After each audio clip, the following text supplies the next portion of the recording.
The New York Times' infamous 1619 Project won the Pulitzer Prize for commentary this week. Conservatives were apoplectic at this news. Ben Shapiro cried, "The goal is to mainstream the rewriting of American history and philosophy as a garbage heap of evil, not as a corrective to whitewash traditional history, but as a complete replacement of it." Lion Ted Cruz tweeted, "Pulitzer epically beclowns itself. Prize supposed to go to work that adheres to the highest journalistic principles.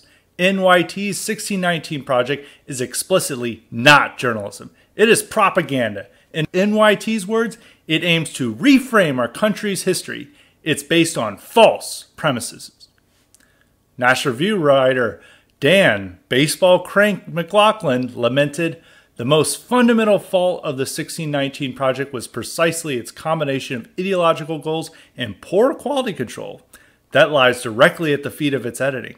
A good and honest editor could and should have turned its raw materials into a genuinely educational product."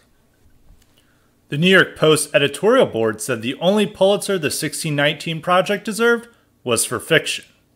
For the unaware folks, the 1619 Project is an educational venture to place black people at the center of American history. It takes its name from the year the first African slaves arrived in the English colonies of America. This, according to the project's creators, is the real founding of America, not 1776. It's understandable why conservatives are mad. The project was based on serious historical errors and attacks the conservative Inc.'s interpretation of the founding. According to conservatives, the founders were just individuals who happened to come together to build a nation around abstract ideas. These fantasy founders didn't see color or human differences at all, and their nation was open to all who believed in its ideas. This is silly, but it's been drilled into American heads since the Cold War era, at least. The 1619 Project offers a different interpretation that skewers this fantasy and acknowledges the founders were not colorblind egalitarians. But that's the only good thing about this series.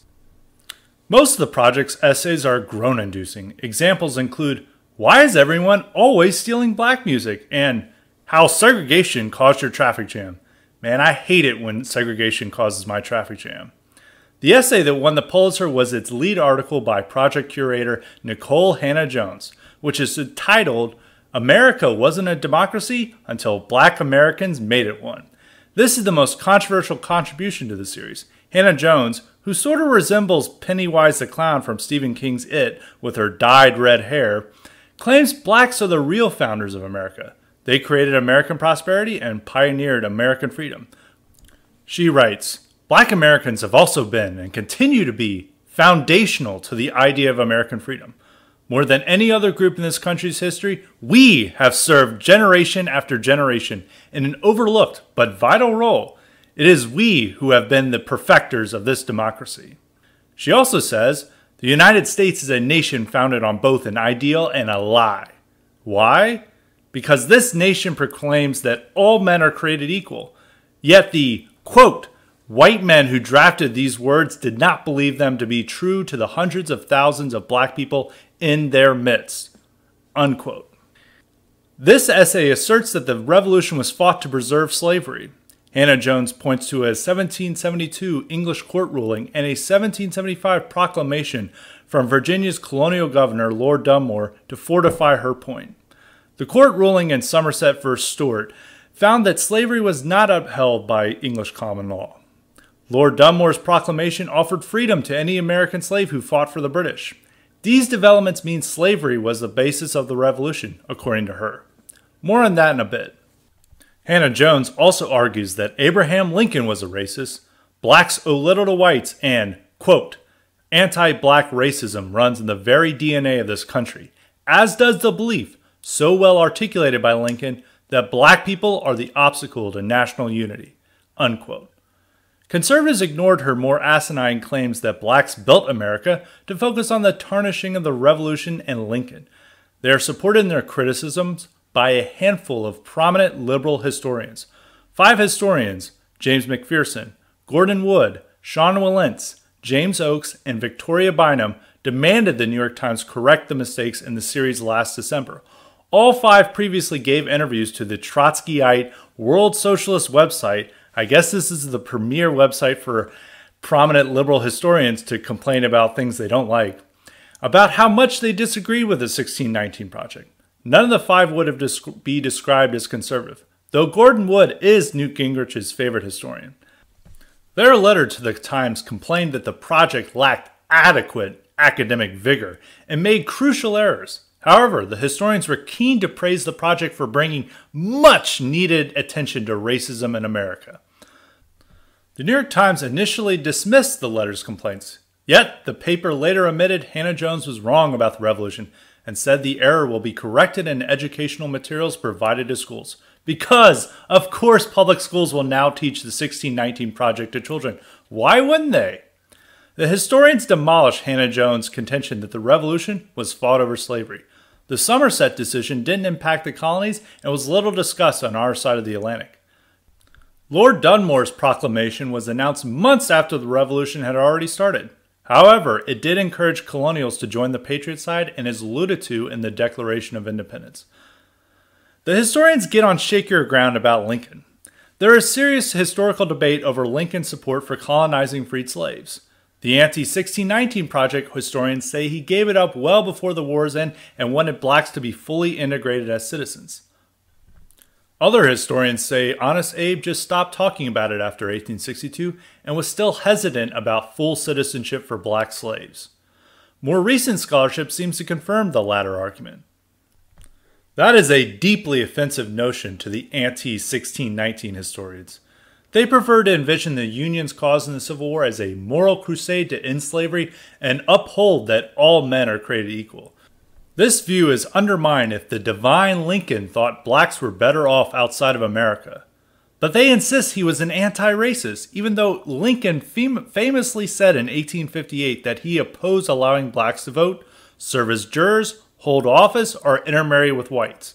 Lincoln even declared that, quote, "There is a physical difference between the white and black races which I believe will forever forbid the two races living together on terms of social and political equality," unquote. This shouldn't sully Lincoln's reputation. This was a view shared by most Americans at the time, both Northerners and Southerners. It wasn't a wild remark either. Whites and blacks still aren't living together in harmony 160 years later. But liberals and conservatives can't bear to think of Honest Abe as a race realist. He was just like St. Martin Luther King. He would have never believed such racist things. Great Americans never saw race, only liberty. The fact is that the Union fought the Civil War to preserve the Union, not to end slavery. Lincoln would have alienated most of the North if he championed the ideas ascribed to him by his modern-day admirers. He's not the ultimate egalitarian we make him out to be, and that's okay. Lincoln's sainted status will not long survive in a diverse America. Not only will he be incriminated for his views on blacks, he will also be shamed for his actions against Indians. Obnoxious gun control activist David Hogg recently apologized for praising Lincoln after he found out the 16th president ordered the execution of Indian marauders. Hogg concluded that Lincoln was actually not a really good president. Liberal historians and conservative pundits primarily criticize the 1619 Project over facts, but the real fight is over its interpretation of American history. The anti-1619 side wants to imagine America as good from the start, and its ideas make the nation great. Any person can become an American so long as you believe in the grand experiment. The pro-1619 side agrees that our founding ideals are good, but insists whites have always been a plague to this country. Only non-whites can redeem America, and black and brown bodies should be at the center of American history. Both views are stupid. America is great because of its people and culture. Our ideas have been transported around the world, but there's only one America. Liberia's constitution is nearly identical to ours, but that didn't make the African nation into a shining city on the hill. I think President Trump would describe it as a shithole, in fact. The people who founded America are very different from the people of Liberia. People make all the difference. The 1619 Project's defenders are gravely mistaken as to which people made America. It was Europeans who primarily came from the British Isles. You have to either be a non-white ethno-narcissist or a white ethno-masochist to deny this. The project's claims will find a larger audience in multicultural America than the old liberal interpretation. The new Americans don't want to admire a bunch of dead white men. They want their ethno-narcissism indulged. They want to be told that they are the real Americans, not the pasty-faced settlers. This narrative deserves pushback, but the pushback shouldn't be as cringe as the 1619 Project itself. The American right needs to defend the historic American people as the defining tale of our country, without qualms and without shame.